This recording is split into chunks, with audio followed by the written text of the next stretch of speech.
ओम गणेशाय नमः। ओम नमः शिवाय। मैं निखिल ज्योतिष आचार्य आप सभी का मेरे चैनल पर पुनः स्वागत करता हूं। आशा करता हूं कि आप सभी स्वस्थ होंगे।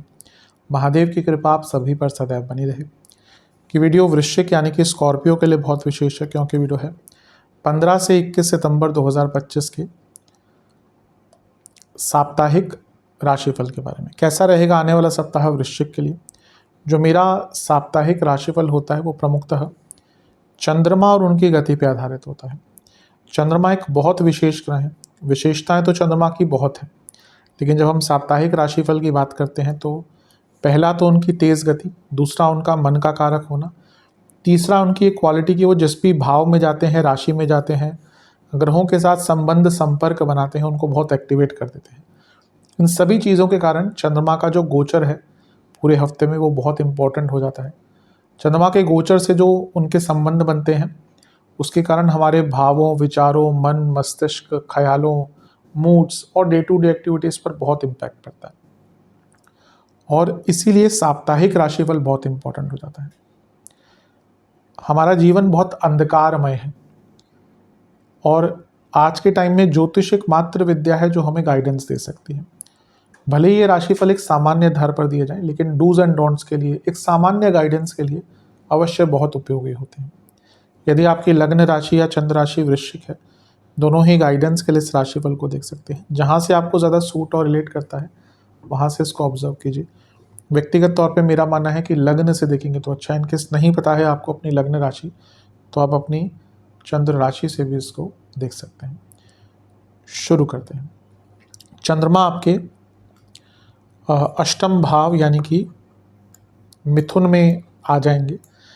15 तारीख को ऑलरेडी वो यहीं पे होंगे, 14 तारीख की शाम को आ चुके होंगे और 17 तारीख सुबह के 1 बजे तक यहीं पे रहेंगे।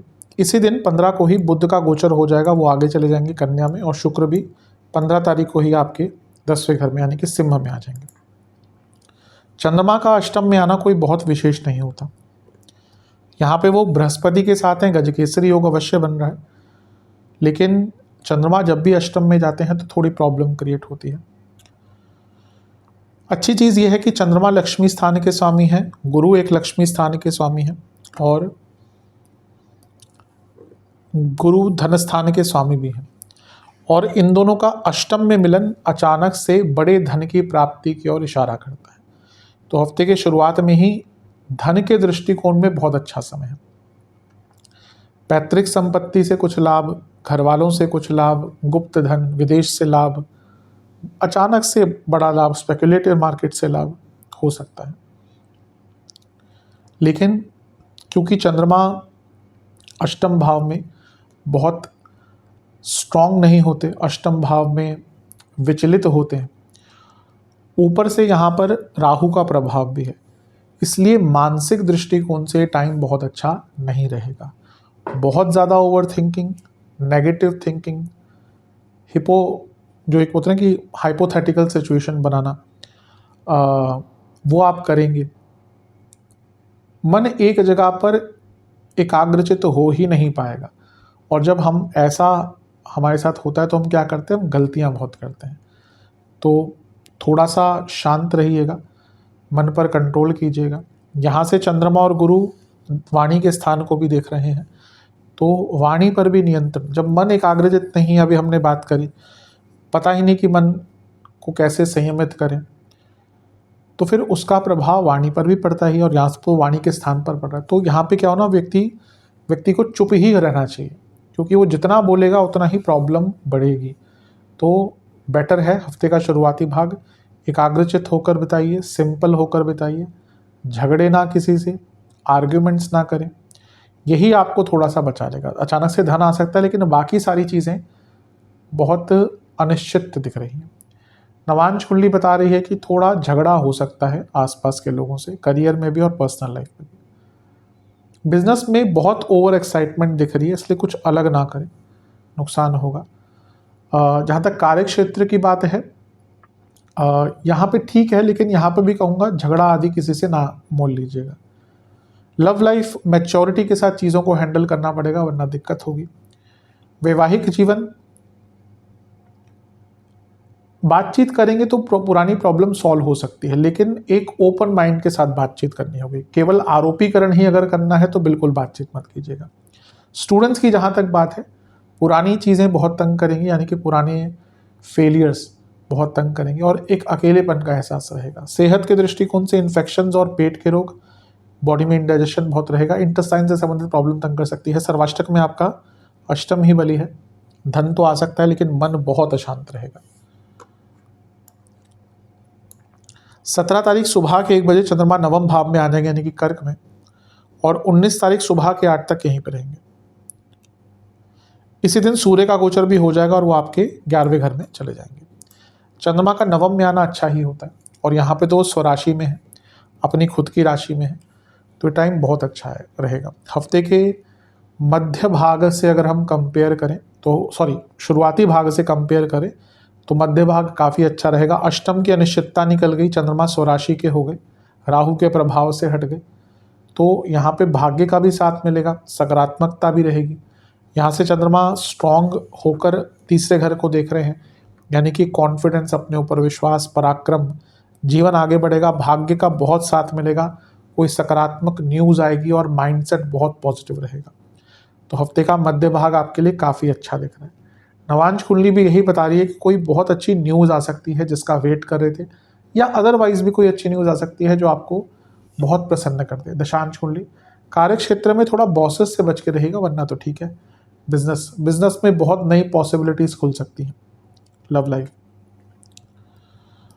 ये ध्यान रखिए कि आसपास के लोग आप दोनों के बीच में लड़ाई करवा रहे हैं और इसका आपको शायद आइडिया भी नहीं है, ध्यान दीजिएगा। वैवाहिक जीवन, ऐसी कोई परेशानी नहीं दिख रही, लेकिन कम बोलिएगा, जितना ज़्यादा बोलेंगे उतनी दिक्कत बढ़ेगी। स्टूडेंट्स, आप थोड़ा स्लो डाउन हो जाइए, आप बहुत जल्दबाजी में आगे भाग रहे हैं, इसके कारण दिक्कत होगी। सेहत के दृष्टिकोण से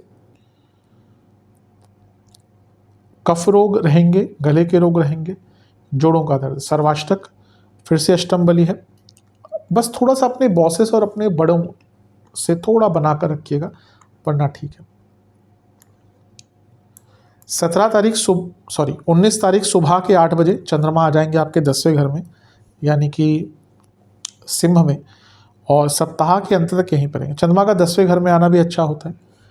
नवम के स्वामी है, 10वें घर में है, राजयोग बना रहे हैं और कर्म धर्माधिपति योग भी बना रहे हैं। यहाँ पे चंद्रमा जो है वो शुक्र के साथ हैं, क्योंकि चंद्रमा 10वें से 12वें के स्वामी है और शुक्र लग्न से 12वें के स्वामी है। ये जॉब चेंज की तरफ इंडिकेशन करता है, और क्योंकि केतु भी बैठे हैं तो ये जो लोग जॉब चेंज का विचार कर रहे थे उनके लिए बहुत अच्छा टाइम है। क्योंकि शुक्र यहाँ पे सप्तमेश भी हैं और चंद्रमा भाग्य स्थान के स्वामी हैं, कुछ लोगों को कार्य क्षेत्र में रिकॉग्निशन भी मिल सकती है। बस ध्यान क्या देना है कि चंद्रमा और केतु भी साथ में है तो ये ग्रहण दोष भी बनता है। इसीलिए जिनको जॉब चेंज आदि करनी है तो ठीक है, अब ऐसा तो नहीं कि सारे ही जॉब चेंज करना चाहेंगे, डिपेंड करता है आप किस स्टेज पे हैं, क्या कमी लग रही है। जो लोग नहीं जॉब चेंज करना चाहते उनके लिए यहाँ पे बहुत प्रॉब्लम आएगी एकाग्रता में, कार्य क्षेत्र में आप बिल्कुल भी फोकस नहीं कर पाएंगे, गलतियाँ होने की संभावना बहुत है। स्पेशली अगर आप फाइनेंस बेस्ड काम करते हैं, यानी कि आपके हाथ में ट्रांजैक्शंस होती हैं, तो गलतियाँ बहुत हो सकती हैं। अगर आप ऐसी चीज़ें हैंडल करते हैं कि जहाँ पे ट्रांजैक्शंस आपके हाथ में है और फिर आपसे गलती होगी तो गड़बड़ हो जाएगी, तो इस पर ध्यान दीजिएगा। और ओवरऑल भी, ना केवल करियर में कहूँगा, ओवरऑल भी गलतियाँ होने की संभावना बहुत बढ़ जाती है यहाँ पे, तो थोड़ा सा एकाग्रचित्त होकर, शांत होकर, पेशेंस के साथ काम कीजिएगा, तभी आपके लिए अच्छा रहेगा। नवांश कुंडली बता रही है कि जॉब चेंज का अच्छा मौका है। दशांश कुंडली कार्य क्षेत्र में फ्लेक्सिबल रहिएगा लेकिन स्टेबल माइंड के साथ, बिजनेस रिस्क मत लीजिएगा ये टाइम, बल्कि थोड़ा सा बैठ के सोचिएगा कि और बेटर कैसे हो सकते हैं।